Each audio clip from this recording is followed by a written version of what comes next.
Welcome to Conversations with Changemakers. This is the digital program of this year's Ethical Enterprise Conference, The Future is Now, presented by Moral Fairground. This is Jamila Hargraves, your digital program moderator, and on this episode we will be talking with Jim Chapman from Nice Coffee Co. about sustainability in coffee culture.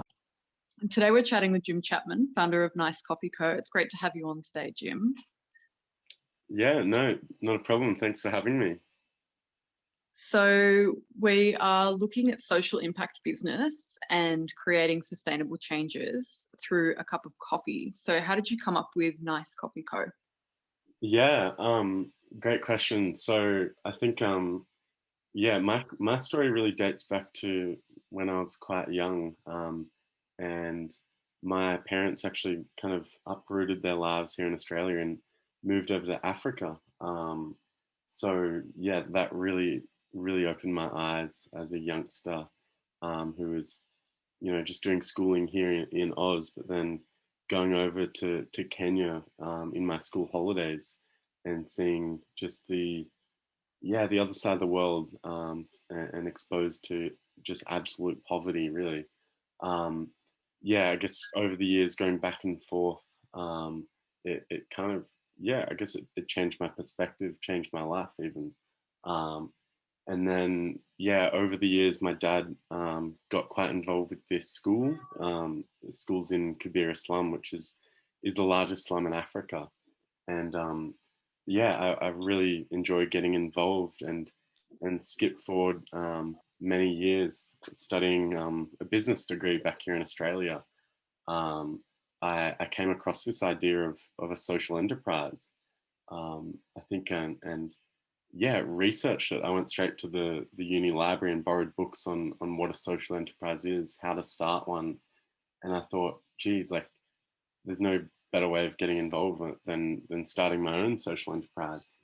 And So you were studying business in Queensland, I believe, was it? yeah, business just here in Queensland, and yeah, I really enjoyed the business degree, but to me it sounded like, all we were taught is how to make profit, whether it be the accounting subjects, the economic subjects, or just general management. It seemed to me like it was all about profit maximization at any cost. And when I when I see this just absolute poverty, to me that didn't quite sit right. And yeah, as I said, when I found out about this concept of social business, I was like, wow, like what a cool idea. What if I could use this to support this school that was struggling so much in Kibera slum? So Yeah. yeah, that really grew my interest and passion for social business. And where did the idea of using coffee to do a social enterprise Yeah, business model come in? yeah. Well, I've personally I've always been a big fan of coffee, and yeah, it was at the time I was actually at uni, just struggling away with my exams, and I noticed everyone at uni was just queuing up for coffee. There was like a 10-meter line for this cafe I've, all day I've, long. And I I've was been like, that barista at uni. yeah, probably not great to be on the other end of it, but Oh, it's a lot of Australians put themselves through school being baristas, and it's a part of our culture to drink a lot of coffee and to have these great cafes. And yeah, every Australian, I'd say in 2021 has a coffee a day. At least oh, I served a coffee. most I served a certainly. coffee to an 11-year-old boy the other week. He's drinking a weak cappuccino. So Australians love coffee, and a lot of cultures around the world drink coffee and have it as a part of their um, everyday experience. So I think what you're doing, creating that link between the supply chain, but also the impact that that supply chain has directly on the community in Yeah, Kenya, is really valuable.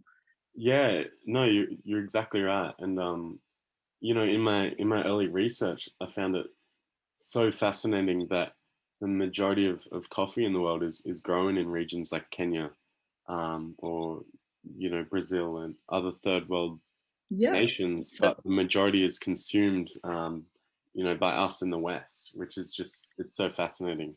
Um, and yeah, you're the right. coffee belt, the coffee belt, it's known in the industry. Yeah, So exactly. where can you source your coffee, and the direct impact that you can have on how that coffee is grown, and the people that grow it, and how you can get that funding to stay in those communities is really important to a lot of roasteries as well, because there is a lot of people that do want to drink a cup of coffee that has a social impact.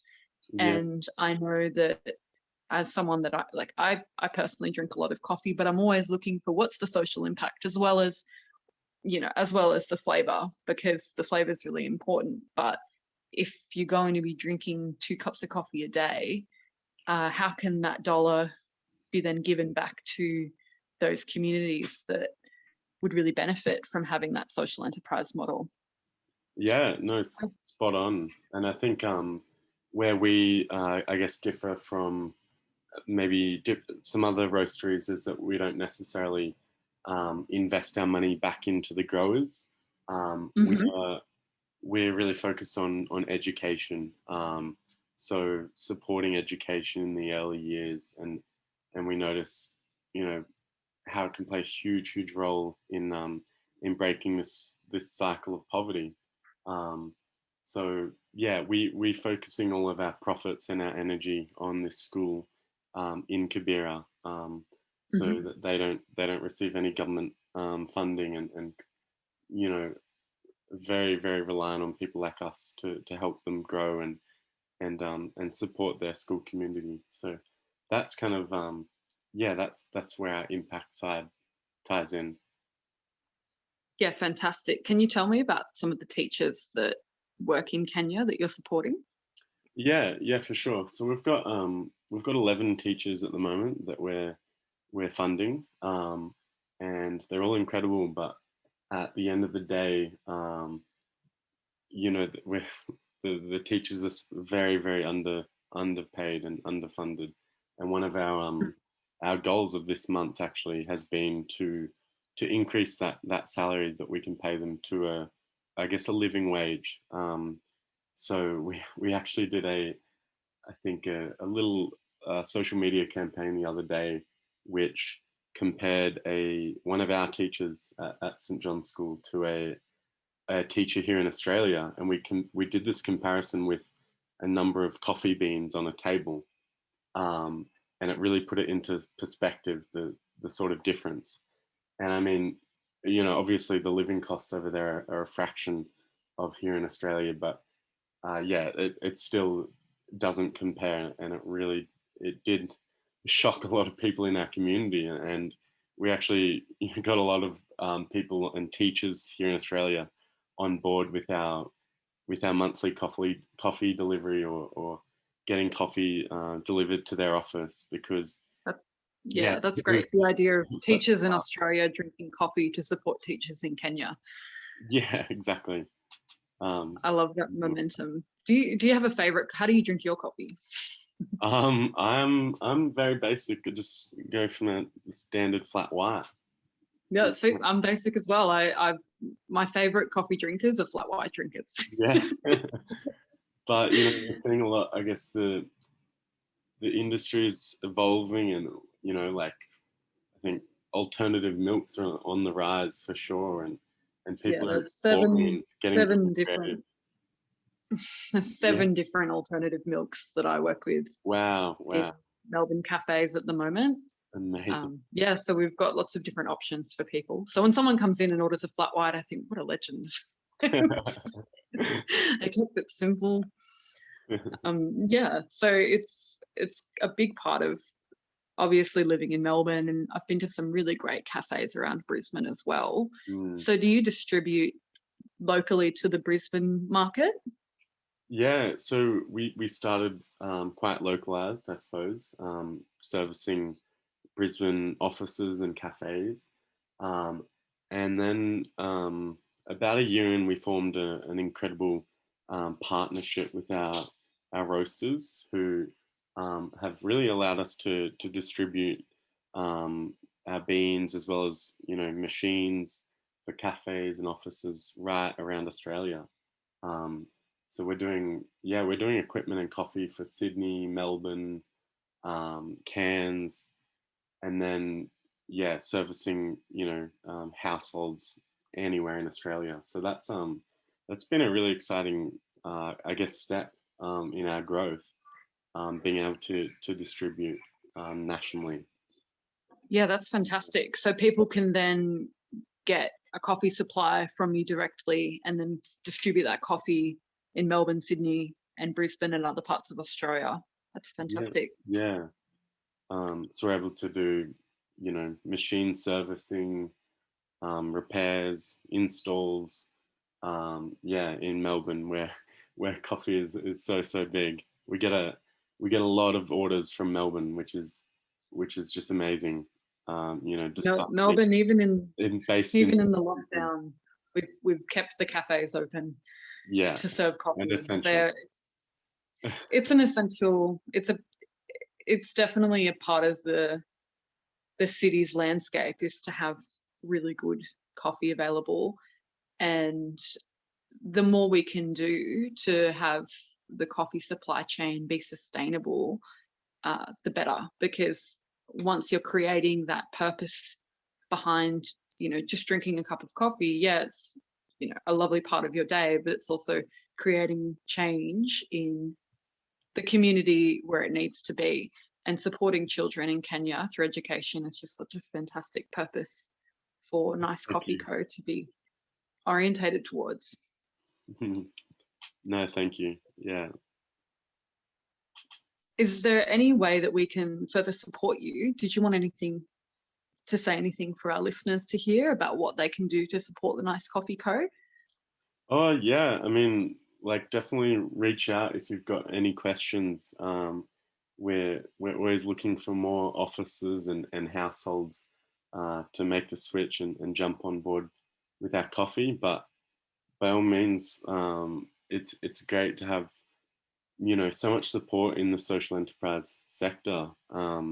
It's amazing to connect with other social enterprises as well, and learn more about this, like, such an interesting and emerging kind of field, that the social enterprise field. So yeah, please reach out if you have any questions, or jump online and check out our website. We've got a lot more on our school projects and what we've done recently, with building of classrooms, etc. So yeah, would love to hear from anyone, for sure. Did you have anything else you wanted to add? Oh, geez. No. Any favorite trips you've done, or what was that? anything that inspires you? Any favorite trips you've done in Africa that have really inspired you to keep doing the work you're doing? Or yeah, I mean, I've definitely fallen in love with Africa. I think it's one of those places that, once you go, it really it grabs you. And I I did a trip in I think early 2019, just after launching Nice Coffee Co. with my team, and we went over as a team and spent some time in the school, and it was amazing to take my friends and co-founders over into my world, and you know, really, it's a big eye opener walking into a slum for the first time, you know, like walking amongst, I guess, streams of rubbish, and you know, where there's high levels of disease, malnutrition. It can really change your perspective on life. And so I was really grateful that time to be able to share that with my friends and my co-founders. I'm dying to get back, honestly. a life-changing experience going to Africa. Most certainly. Yeah. Well, it's been so lovely to chat with you today and learn more about what you're doing. And I'm sure we're going to hear a lot more about your work in the future and how you can continue to make social impact through coffee. Oh, no, thank you. Yeah, thanks so much for having me on board. I hope, I hope you do hear from us in the future. Hopefully we can grow our company and grow our impact over there. Certainly. Thank you for the support and having me on today. Yeah, of course. Thank you. Cheers. And that was Jim Chapman from Nice Coffee Co. You've been listening to Conversations with Changemakers. We will bring you impact-driven leaders in sustainability, ethical business and social enterprise. This is a part of our digital series for Moral Fairground's 2021 conference, The Future is Now, hosted by Melbourne University and RMIT, sponsored by PwC.